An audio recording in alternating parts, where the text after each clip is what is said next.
자, 오늘은 낙이 타고 오신 예수님이라는 제목으로 말씀드리겠습니다. 세상에는 수많은 왕들이 있습니다.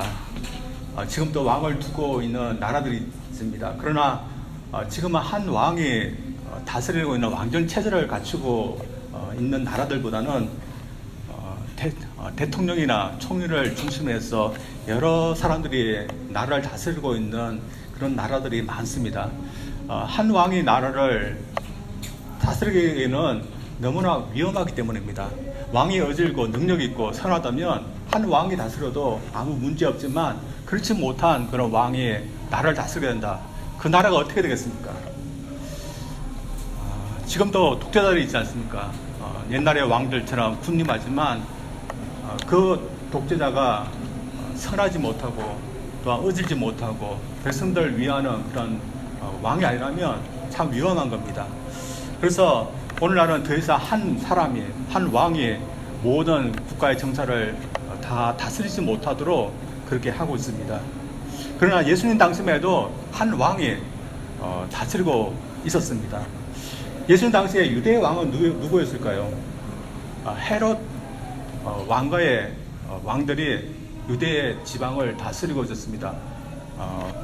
처음에 왕이 헤롯 왕이라고 그 이후의 아들들이 분봉왕이 돼서 여러 지역을 나누어서 다스리고 있었습니다. 물론 로마에는 황제를 해서 한 왕이 로마 지역을 다스리고 있었습니다.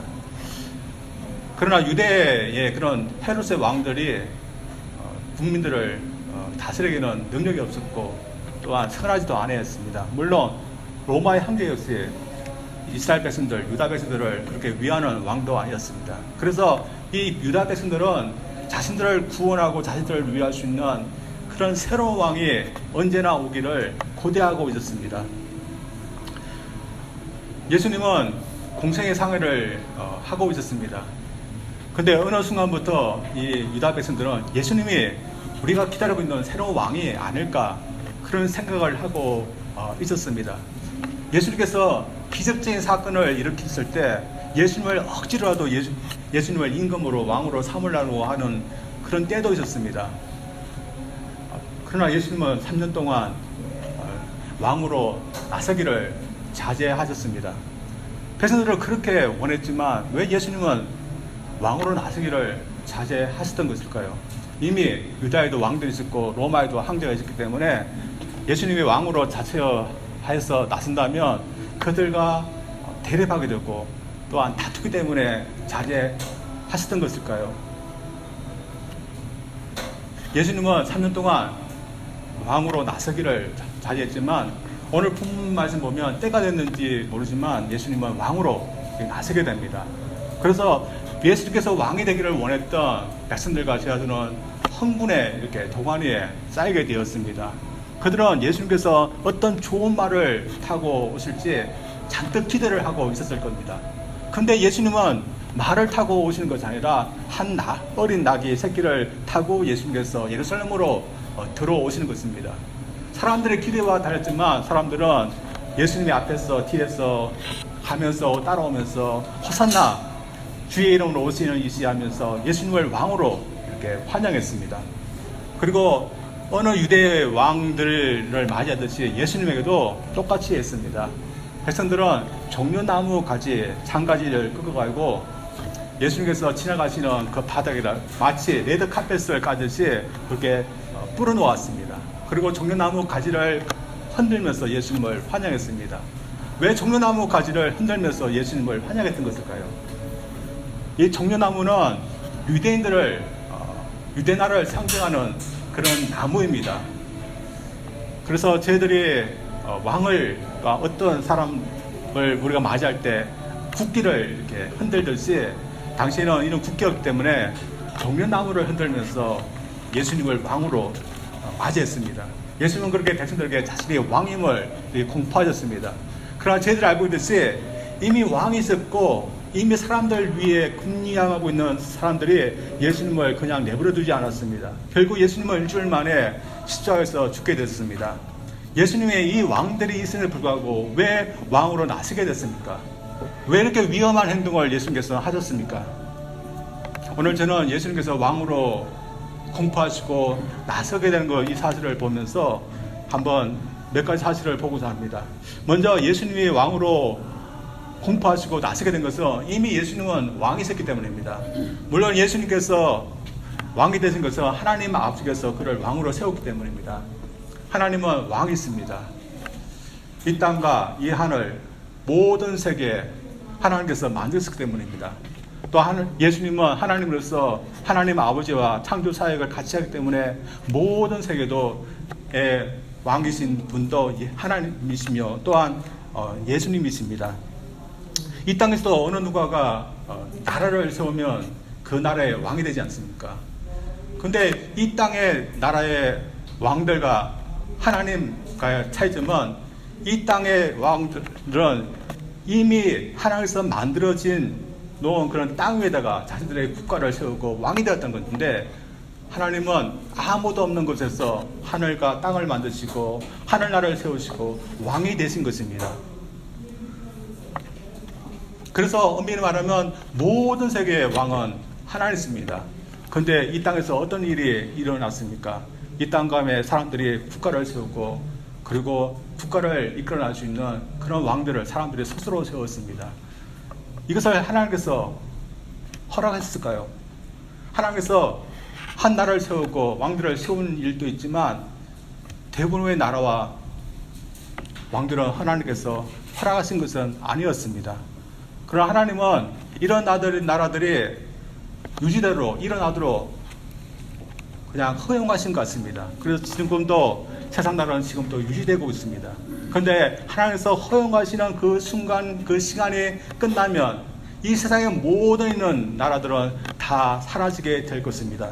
따라서 저희들이 국가를 이루고 또한 정치 지도자를 세워서 국가를 다스려야 하지만 이것은 인시적이라는 것을 저희들 키웠게 됩니다.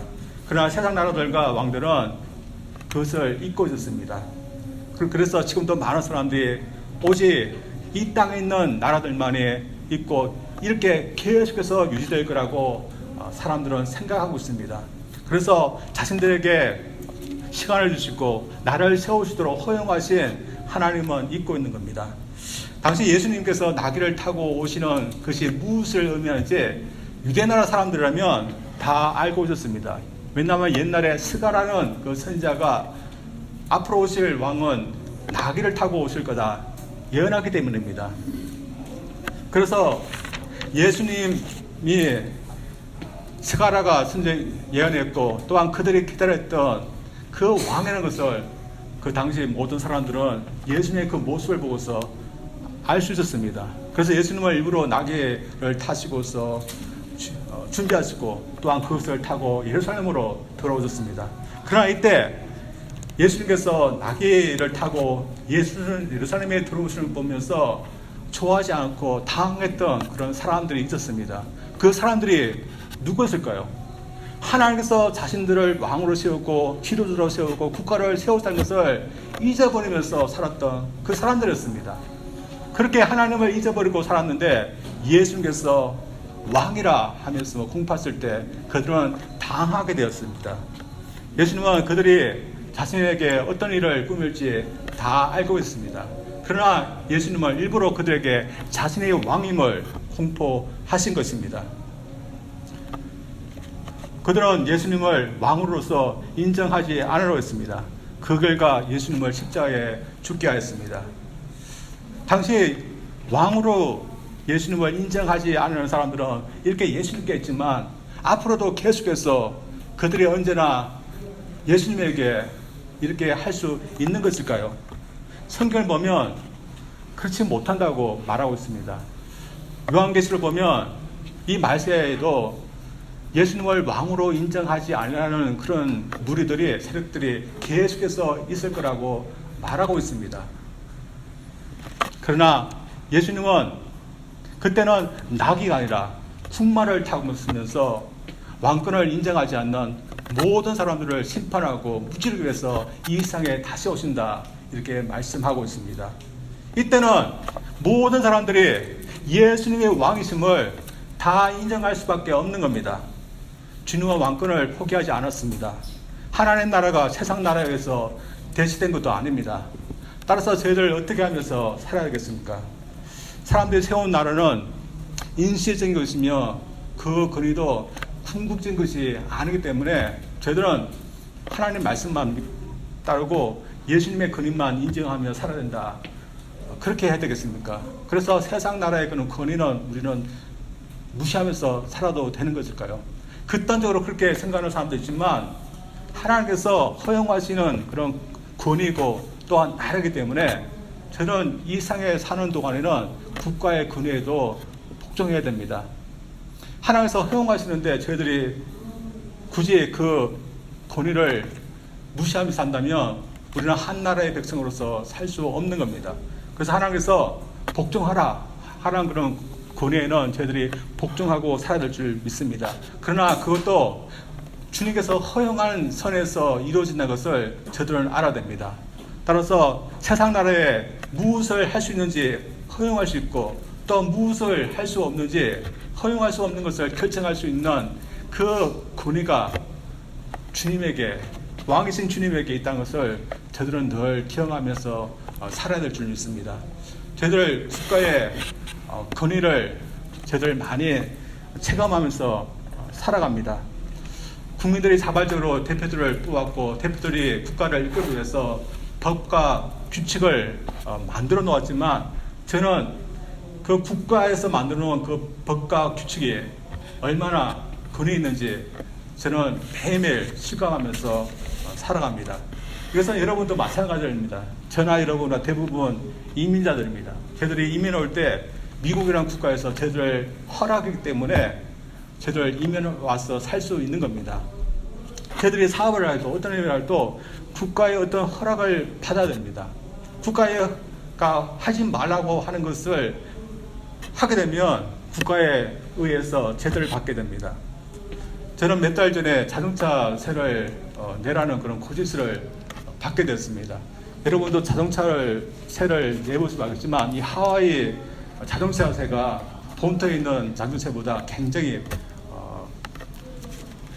높습니다.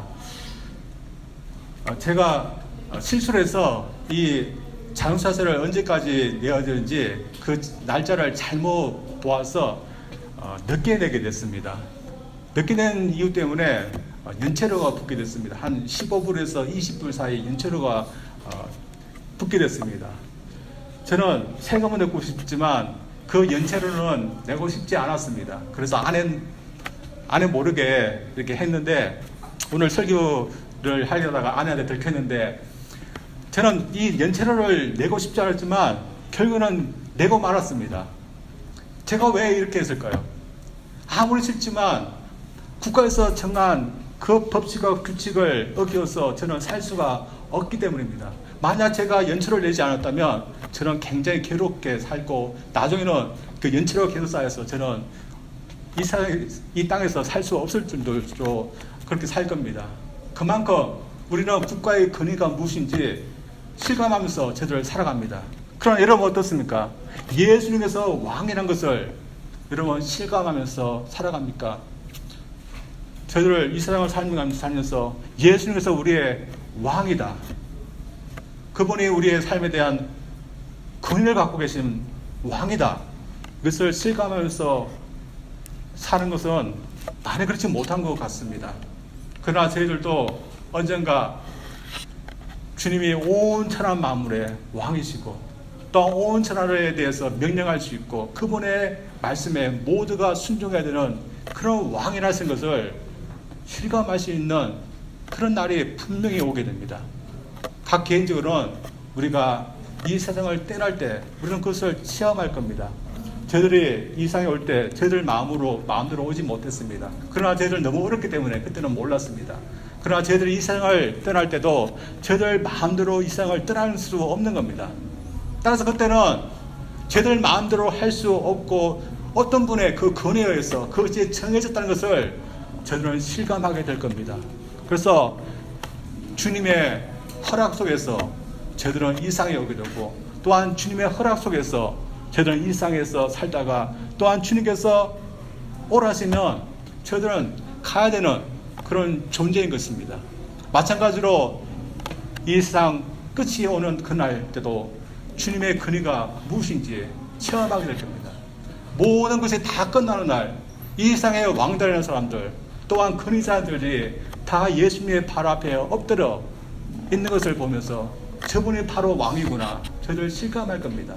또한 예수님의 그 말 한마디에 옛 세상이 없어지고 새 땅과 새 하늘이 내려온 것을 볼 때 예수님이 정말로 통치하시는 왕이라는 것을 저들 보게 될 것입니다. 저들 왕이신 주님의 허락을 쓰는 저들 살 수 없는 사람들입니다. 주님의 허락에 의해서 저들 이 세상에 왔고, 주님의 허락 속에서 저들은 이 세상을 살아가고 있으며, 주님의 또 허락 속에서 언젠가 주님께서 부르시면 가야 됩니다. 따라서 저희들 이 세상의 어떤 것보다 우리 삶을 주관할 수 있는 분은 우리의 왕이신 주님이시라는 것을 저희들 늘 믿고, 또한 주님을 우리의 왕으로서 어떤 분의 근위보다도 주님을 우리의 최고의 근위자로 모시고 살 수 있는 저희들 되기를 주님으로 축원드립니다. 두 번째로, 주님이 나귀 새끼를 타고 들어오셔서 왕이심을 공표하신 이유는 당신만의 백성들이 기다리신 왕이시란 것을 공포하기 위해서입니다. 주님의 오시기 500년 전에 이스라엘 백성들은 바벨론 포로에서 70년간 살다가 고향 땅으로 돌아오게 됐습니다. 고향 땅으로 들어왔지만 그들의 삶은 여전히 녹록지 못했습니다. 안으로는 황폐해진 그들의 고향 땅을 다시 일구어야 됐고, 밖으로는 여전히 그들을 위협하는 세력들이 있었습니다. 언제라도 다시 그들은 전쟁을 할 수 있는 그런 위험한 상태에 있었습니다. 그런데 하나님이 스가랴를 통해서 백성들에게 너희들은 두려워하지 말라, 그런 말씀을 하고 있습니다. 왜냐하면 내가 너희들에게 왕을 보내주겠다. 그 왕이 너희들에게 참된 평화를 주고 참된 공의를 베푸고 참 만족을, 참 구원을 줄 거다. 그러니 두려워하지 말라, 그런 말씀을 하고 있습니다. 근데 그 말씀대로 예수님께서 나귀를 타고 예루살렘으로 돌아오셨습니다. 그래서 사람들은 기다리던 왕이 오셨다고서 그 예수님을 향해서 소리 질렀습니다. 그리고 그들이 바랬던 일들이 일어나기를 기다렸습니다. 그러나 그들이 바랬던 것은 일이 이루어지지 않았습니다. 그들이 뭘 바랬을까요? 로마 제국으로부터 해방되는 것입니다. 예수님께서 예루살렘에 들어오셨지만 로마 제국에서 아무것도 하지 않으시자 예수님을 바랬던 사람들은 실망했을 것입니다. 당시에 그들이 실망했지만 그들의 잘못된 왕을 기다리고 또한 환영했던 것은 아니었습니다. 주님은 그들이 기다렸던 그 왕이었습니다. 그 왕이 오시는 것을 그들은 기뻐하고 즐거워해도 옳은 왕이었습니다. 왜냐하면 예수님은 그들에게 진정한 평화와 만족과 구원을 베풀 수 있는 그런 능력의 그런 왕이었기 때문입니다. 당시에 사람들이 예수님께서 어떤 모습으로 오기를 원했을까요? 어떻게 그들을 구원해 줄 거라고 그들은 생각했을까요? 예수님은 군마를 타고서 또한 천군 천사를 이끌고서 로마 제국을 다 없애는 그런 힘 있는 왕으로 오실 거라, 그런 왕을 그런 모습으로 그들을 구원해 줄 거라 그렇게 생각했을 것입니다. 그러나 주님은 그런 군마가 아니라 나귀를 타고 오셨습니다. 여러분, 이 사람들이 나귀 타고 오시는 예수님을 봤을 때 어떤 생각을 했을까요? 나귀나 타고 오시는 예수님이 과연 자신들에게 평화를 주실까, 자유를 주실까, 독립을 주실까, 그렇게 생각했을 것입니다. 예수님께서 나귀를 타고 오신다는 것이 무엇인지 알고 있었습니다. 당시에 나귀를 고위에 있는 사람들도 타고 다녔지만 그래도 멋있게 생기고 위풍당당한 말이 더 위임있게 보이는 것입니다. 그리고 예수는 얼마든지 말을 타고 천군 천사를 이끌면서 들어올 수 있는 그런 왕이었습니다. 그리고 얼마든지 로마 제국을 무찌를 수 있는 그런 왕이었습니다. 그러나 주님은 사람들과의 생각과 달리 나귀를 타시고서 나중에는 죄인들에 의해서 잡히시고 십자가를 지시는 그런 가장 낮은 자리까지 가셨습니다. 오늘 본문 보면 제 아들이 예수님께서 왜 나귀를 타시고 입성하셨는지 그들도 이해하지 못했다. 그러나 그들이 예수님께서 부활하시고 영광을 받으시고 해야 예수님께서 왜 이런 모습으로 오시는지 그들은 이해했다. 그렇게 말하고 있습니다.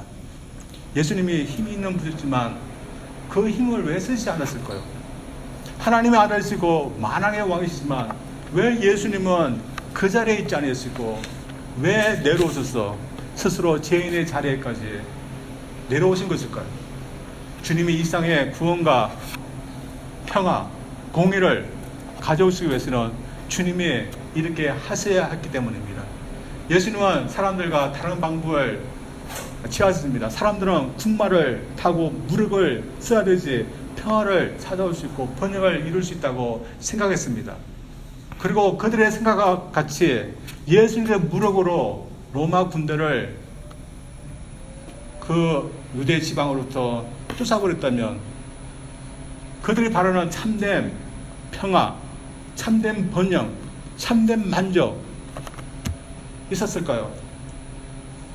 참된 평화, 구원은 무력으로서 되는 것이 아닙니다. 로마 군대를 무찌르면 당장은 평화가 오는 것 같지만 나중에는 다른 적들이 반드시 있게 마련입니다. 오늘날도 마찬가지입니다. 오늘날 무기를 만들고 군대를 강하게 하고 국방을 튼튼하게 한다 할지라도 참된 평화는 있지 않은 겁니다. 또 마찬가지로 경찰력을 강화해서 범죄와의 전쟁을 선포해서 안전한 곳을 만들지라도 그것에 진정한 평화가 있는 것은 아닙니다. 그래서 이 세상의 어떤 방법으로도 우리 사람이 원하는 그런 평화, 만족, 번영은 우리 세상의 어떤 방법으로 이루어지지 않는 겁니다. 옛날 대통령이 자기보다 한 살 더 위인 나폴레옹을 그렇게 기대하고 또한 존경했답니다. 프랑스 혁명 후에 나폴레옹은 떠오르는 그런 별이었습니다. 그리고 희망이었습니다. 당시 유럽 사회가 가난하고 어지러웠는데 이 나폴레옹이 이 유럽 사회를 번영시키고 재건하고 편향시킬 거라고 다들 그렇게 생각했습니다.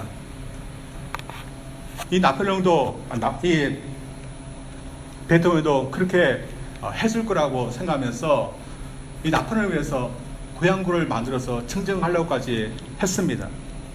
저희들 알고 있을 때 나폴레옹은 처음에는 얼마나 미세등등한 그런 사람이었습니까? 가는 곳마다 싸워서 이었고 영토를 점점점 확장해왔고 국력을 강하게 했던 그런 사람이었습니다. 그러나 무력과 그리고 군대의 힘으로 말하면 참된 평화를 가져올 수 없었습니다. 그가 나중에는 황제가 되어서 모든 세계를 자신의 영토로 만들어냈지만 결국은 실패하고 말았습니다. 그가 결국은 어떻게 했습니까? 한 섬에서 외롭게 그런 귀양살이 하다가 죽게 되었습니다. 이 세상의 어떤 왕도 어떤 영웅도 무력으로는 참된 평화를 가져올 수 없습니다. 그래서 오늘날도 마찬가지라고 생각합니다. 만약에 저희 나라에 나폴레옹 같은 사람이 나타난다. 저희들 나라 알지 않습니까? 작은 나라인데 그것도 반으로 나누어졌습니다. 근데 나폴레옹 같은 사람이 나타나서 영토를 확장해서 땅도 커지고 격을과 경제력도 커진다면 여러분도 좋고 저희도 다 좋을 겁니다. 그러나 국력이 세워진다고, 경제력이 있다고, 국방력이 좋아진다고, 영토가 커진다고 그곳에 참다운 평화가, 참된 만족이, 참된 변형이 있는 것은 아닙니다. 그래서 저희들이 살고 있는 이 하와이 땅도 그렇지 않습니까? 여러분, 많은 사람들이 이 하와이가 지상 천국이라고 말합니다. 저희들이 살고 있는 이 밀란이 얼마나 범죄율이 없는 그런 곳입니까? 그러나 이곳에 살고 있는 저희들 마음이 어떻습니까? 여러분 항상 기쁩니까? 항상 마음에 평화가 있습니까? 어떤 경우는 이렇게 좋은 곳에서도 서로 미워하고 서로 분단주 가운데서 살고 있는 것입니다. 따라서 평화와 만족은 무력과 경제로 이루어지는 것이 아닙니다. 왜냐하면 우리 사람은 하나님과 평화의 관계를 유지하지 않는 이상 절대로 평화를 맛볼 수 없기 때문입니다.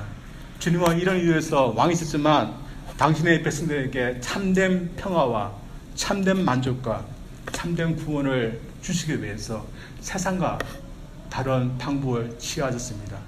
그 방법이 무엇입니까? 하나님이 죄인들을 용서할 수 있도록 대신 죄를 짊어지신 것입니다.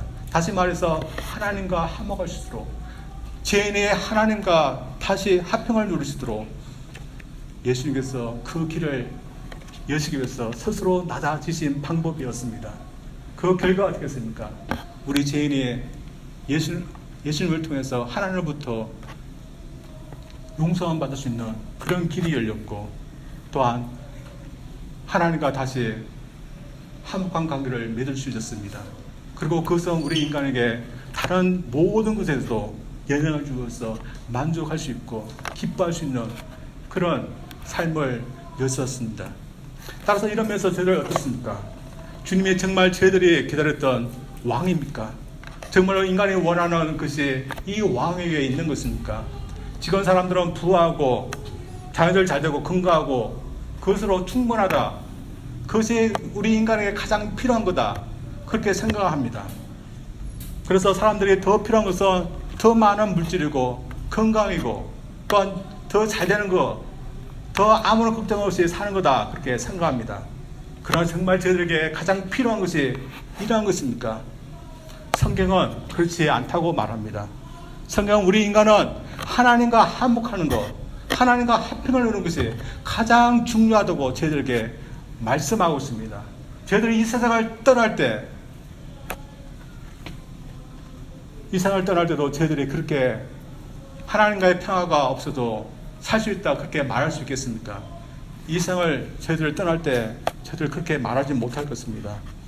그때는 우리에게 얼마나 많은 재물이 있었는가, 그것이 중요한 것이 아닙니다. 그리고 저희들이 얼만큼 편안하게, 얼만큼 오랫동안 살았던 것도 중요하지 않습니다. 그리고 저희들이 세상에 어떤 많은 업적을 남겼다는 것도 그때는 중요하지 않습니다. 그때 가장 중요한 것이 무엇입니까? 내가 과연 하나님과 평화의 관계를 맺고서 살아온 사람인가? 그것이 가장 중요한 것입니다. 그리고 그것은 왕이신 우리 주님만이 우리에게 주시고, 또한 주님을 우리가 믿을 때 그것이 가능합니다. 따라서 저희들 예수님께서 우리의 왕이신 것, 저희들 즐거워야 됩니다. 예수님께서 우리의 왕이기 때문에 이런 기도를 우리가 할 수 있습니다. 그러나 만약에 우리가 다른 왕 밑에 있다면 우리가 이런 기도를 할 수 있습니까? 할 수 없는 겁니다.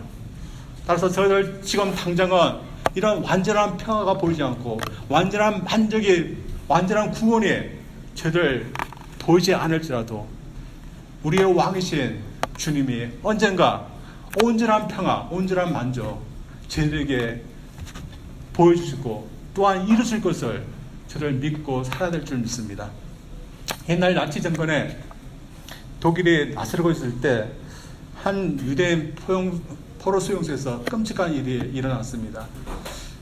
상부의 명령에 의해서 포로들 중에 무작위로 뽑아서 지하 감방에다가 가두는 겁니다. 그리고 아무것도 주지 않았어. 굶겨서 죽이는 그런 글씨였습니다.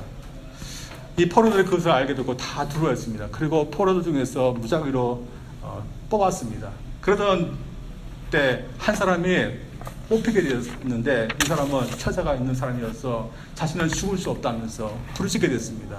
그래서 독일군 장군이 너를 대신해서 죽을 수 있는 사람이 나오면 살려주겠다, 그렇게 말했습니다. 그때 한 사람이 손을 들었습니다. 알고 보니 그 사람은 선교사님이었습니다. 자신은 헐머니까 자신이 대신해서 가겠다, 그렇게 자원했습니다. 그리고 그의 말대로 그는 다른 사람들과 함께 지하 감방으로 가게 됐습니다. 그리고 거기서 굶어서 죽게 됩니다.